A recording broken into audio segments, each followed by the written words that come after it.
ഒരു മാധ്യമ ശവം തൂക്കി കള്ളക്കണ്ണീർ പൊഴിച്ചിട്ടുണ്ട്. ഒരു കാര്യം പറയാലോ, ആ മുതലക്കണ്ണീര് കണ്ടിട്ട് ഒരു സഹതാപവും തോന്നുന്നില്ല. ഞങ്ങളുടെ ആരെങ്കിലും ആണോ എന്ന് തിരഞ്ഞു നോക്കുന്ന ആളുകളെ ഞാനും ശ്രീ ആൻഡ്രോയുമാണ് ആ ഭാഗത്ത് നടന്നു പോയത്. മരണത്തിന്റെ മണം ഇപ്പോഴും കണ്ണടച്ചാൽ നമുക്ക് കിട്ടും. അവിടെ കയ്യും കാലുമായി ബാക്കി വന്നവരും ഉണ്ടായിരുന്നു. വൈകാരികമായിട്ടാണ് അത് റിപ്പോർട്ട് ചെയ്തിട്ടുള്ളത്. പരുത്തിക്കാടിന്റെ ഈ നമ്പരൊക്കെ അങ്ങ് കയ്യിൽ വെച്ചിരുന്നാൽ മതി. ഗാലറി മൊത്തം എതിരായപ്പോ പതിയെ തലയൂരാനുള്ള കാപട്യത്തിന്റെ പുതിയ നമ്പർ. സഹവാസം കോൺഗ്രസുകാരുമായിട്ടാണല്ലോ. അടിമുടി നുണയനും വാ തുറന്ന പച്ച കള്ളം മാത്രം പറയുന്ന നുണേശിനു വേണ്ടി വായ്ത്താരി നടത്തിയവരല്ലേ. സ്വാഭാവികമായിട്ടും പരുത്തിക്കാട് ഇറക്കുന്ന ഈ നമ്പർ എന്ന് പറഞ്ഞാൽ ഇപ്പോഴത്തെ സിറ്റുവേഷൻ എനിക്കൊന്ന് അതിജീവിക്കണം.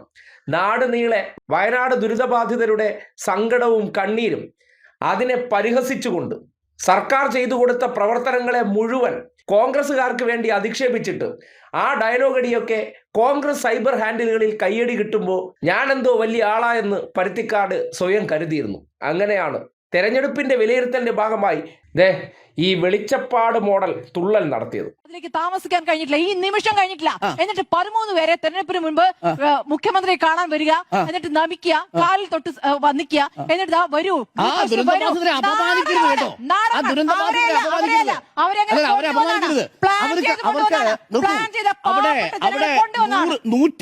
പേര് അവിടെ ദുരന്തബാധിതരായ ആൾക്കാർ കോൺഗ്രസിന്റെ വീട് പ്രതീക്ഷിച്ച് വാടക വീട്ടിൽ കഴിയുന്നുണ്ട്. അവരെ കുറിച്ച് സ്മൃതിക്ക് ഒരാശങ്കയില്ലല്ലോ. വീടിന്റെ പ്ലാൻ ആയിട്ടില്ല സ്മൃതി.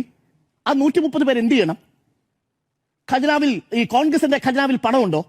എന്താ പ്രതിപക്ഷ നേതാവ് പറഞ്ഞത് വീട് പണി തുടങ്ങിയെന്ന്? പിന്നെന്താ KPCC പ്രസിഡന്റ് പറഞ്ഞത് വീട് പണിക്കുള്ള പൈസ ഇല്ലെന്ന്? ഇതൊക്കെ പിന്നെ വിശദീകരിച്ചതാണ്. ആര് വിശദീകരിച്ചു? ഇപ്പോഴും വിശദീകരിച്ചിട്ടില്ല. ഇപ്പോഴും വിശദീകരിച്ചിട്ടില്ല. ഇന്നലെ വരെ ഇതാണ്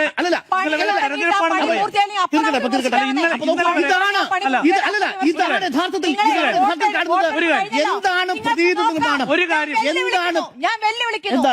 നിയമസഭാ തെരഞ്ഞെടുപ്പിൽ വയനാടാണോ വിഷയം? ഇങ്ങനെ അഹങ്കാരത്തിന്റെ മൂർത്തിമത് ഭാവമായി സ്ത്രീ എന്ന കവചത്തിനകത്തിരുന്നു കൊണ്ട് എനിക്ക് എന്തും ആരെയും പറയാം, ഞാൻ ആരെയും പരിഹസിക്കും, തിരിച്ചു പറഞ്ഞാൽ ഉടനടി വിമൻ കാർഡ് ഇറക്കുക, ഇതാണല്ലോ കയ്യിലിരിക്കുന്ന തന്ത്രം. അതിന്റെ ഭാഗമായിട്ടാണ് സർക്കാർ ചെയ്തു കൊടുത്ത നന്മ പ്രവർത്തനം. എന്നാൽ മറുസൈഡിൽ 130ഓളം കുടുംബങ്ങൾക്ക് വാഗ്ദാനം കൊടുത്ത് ആ പണം ധൂർത്തടിച്ച് തീർത്തവർക്ക് വേണ്ടി ചെയ്തവരെ പരിഹസിക്കുകയാണ്, ആക്ഷേപിക്കുകയാണ്. അത് ജനത്തിന് കയറി കൊണ്ടു.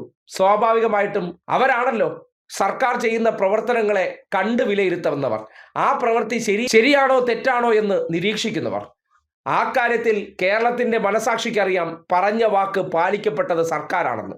അങ്ങനെയാണ് ഗാലറിയിൽ നിന്ന് വെളിച്ചപ്പാടിന്റെ തുള്ളലിനെതിരെ ശക്തമായിട്ടുള്ള ജനരോഷം ഉയർന്നത്. ആ ജനരോഷം തീർക്കാനാണ് ഈ നമ്പരുമായി ഇറങ്ങിയത്. എടുത്ത് പ്രചരിപ്പിക്കുന്നത് എന്നതാണ് വസ്തുത. അതിൽ സ്മൃതി പ്രേക്ഷകരോട് സംസാരിക്കും. പ്രതികരണങ്ങൾ എന്നല്ല പറയേണ്ടത്, ഒരുപാട് അവഹേളനം എന്നുള്ളതാണ്. അന്തസ്സില്ലാത്ത ഭാഷയിലുള്ള പ്രതികരണങ്ങൾ. അതിൽ മുഖ്യമന്ത്രിയുടെ പ്രസ് സെക്രട്ടറി തൊട്ട് അർജുൻ നായങ്കി വരെയുള്ളവരുടെ നിലവാരമുള്ളതും നിലവാരമില്ലാത്തതുമായ ആ തലത്തിലേക്ക് കടന്നു പോകുന്ന പ്രതികരണങ്ങളാണ് ഉണ്ടായിട്ടുള്ളത്. എനിക്ക് അവരോടൊന്നും സംസാരിക്കാനില്ല, അവരോടൊന്നും പ്രതികരിക്കാനുമില്ല. എനിക്ക് ആകെ പറയാനുള്ളത് ഈ പറയുന്ന വയനാട്ടിലെ ജനങ്ങളോടാണ്. അവിടെ വീടും ഉറ്റവരെയും നഷ്ടപ്പെട്ടവരോടാണ് എനിക്ക് പറയാനുള്ളത്. നമ്മൾ ആ ദുരന്തമുണ്ടായതിന്റെ തൊട്ടടുത്ത മണിക്കൂറിൽ അവിടേക്ക് പോയവരാണ്. ആ എഡിറ്റോറിയൽ ടീമിൽ ഞാനും ഉണ്ടായിരുന്നു. അവിടെ മൃതദേഹങ്ങൾ കൂട്ടിയിട്ടിരിക്കുന്ന ഇടത്ത് അവിടുന്ന് ഞങ്ങളുടെ ആരെങ്കിലും ആണോ എന്ന് തിരഞ്ഞു നോക്കുന്ന ആളുകളെ ഞാനും ശ്രീ ആൻഡ്രോയുമാണ് ആ ഭാഗത്ത് നടന്നു പോയത്. മരണത്തിന്റെ മണം ഇപ്പോഴും കണ്ണടച്ചാൽ നമുക്ക് കിട്ടും. അവിടെ കയ്യും കാലുമായി ബാക്കി വന്നവരും ഉണ്ടായിരുന്നു. വൈകാരികമായിട്ടാണ് അത് റിപ്പോർട്ട് ചെയ്തിട്ടുള്ളത്. ഏതെങ്കിലും തരത്തിൽ വയനാട്ടിലെ ദുരിതബാധിതരായ മനുഷ്യരെ ചേർത്തു പിടിക്കാനല്ലാതെ ഈ നിമിഷം വരെയും റിപ്പോർട്ടർ ചാനൽ മറിച്ചൊരു നിലപാടെടുത്തിട്ടില്ല. ഡോക്ടർ അരുൺ, ഞാൻ പൂർത്തിയാക്കാം.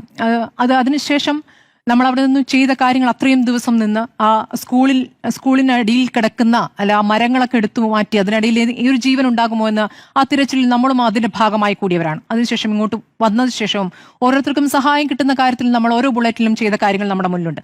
ഞാൻ ഓരോരുത്തരുടെയായിട്ട് പറയേണ്ടതില്ല, ഈ ചാനൽ എന്ന നിലയ്ക്ക് ചെയ്താണ്. ഞാൻ സ്വന്തം നിലയ്ക്ക് പറയുന്നത്, ഞാൻ രാഷ്ട്രീയമായ പ്രതികരണമാണ് നടത്തിയത്. ഇതൊക്കെ അങ്ങ് KPCC ഓഫീസിൽ പോയി കാണിച്ചാൽ മതി. അവിടുത്തെ ഓഡിയൻസ് ചിലപ്പോ സമാധാനിപ്പിക്കാൻ വരും. ഈ നമ്പർ കണ്ടിട്ട് അവർക്ക് അനുകമ്പയുണ്ടാകും. പക്ഷേ പൊതുസമൂഹത്തിന് പുച്ഛമാണ്. ഈ അവതാരക കോലം കാണുമ്പോഴേ അവർക്ക് അറപ്പാണ്. എന്തുകൊണ്ട്? വായിൽ കിടക്കുന്ന നാവ് ശരിയല്ലെങ്കിൽ, പറയുന്ന കാര്യങ്ങളിൽ അല്പം പോലും വസ്തുതയില്ലാതെ, ഒരു മാന്യതയുമില്ലാതെ, വായിൽ തോന്നുന്നത് കോതയ്ക്ക് പാട്ട് പോലെ വിളിച്ചു കൂവിയതിനു ശേഷം നാട്ടുകാരെടുത്തിട്ട് പൊങ്കാലയിടുമ്പോൾ അതിൽ നിന്ന് എസ്കേപ്പ് ആകാൻ വേണ്ടി ഞാൻ വയനാട് പോയി കിളച്ചിട്ടുണ്ടെന്ന് പറഞ്ഞാൽ അവരുടെ പേരിൽ പണം പിരിച്ച് കട്ടവർക്കെതിരെ വാ തുറക്കാതെ അവർ ചെയ്ത പ്രവർത്തനങ്ങളെ വെള്ളപൂശാൻ വേണ്ടി ചെയ്തവരെ അധിക്ഷേപിച്ച ഈ ശവന്തൂക്കികൾ, അത് ഏത് മേഖലയിലുള്ളവരായിരുന്നാലും ശരി, അവരെ പൊതുജനം കൃത്യമായി ഓഡിറ്റ് ചെയ്ത് പഞ്ഞിക്കിടുമെന്നുള്ള കാര്യത്തിൽ ഒരു സംശയവും വേണ്ട. അത് ആര് ചെയ്താലും ശരി, അവരോട് ഈ സമൂഹത്തിലുള്ളവർക്ക് ഒരു ദാക്ഷിണ്യവും ഉണ്ടാവില്ല. അതുകൊണ്ട് ഈ കള്ളക്കണ്ണീരൊക്കെ കൈ വെച്ചാൽ മതി എന്ന് മാത്രമേ പരുത്തിക്കാടിനോട് പറയാനുള്ളൂ.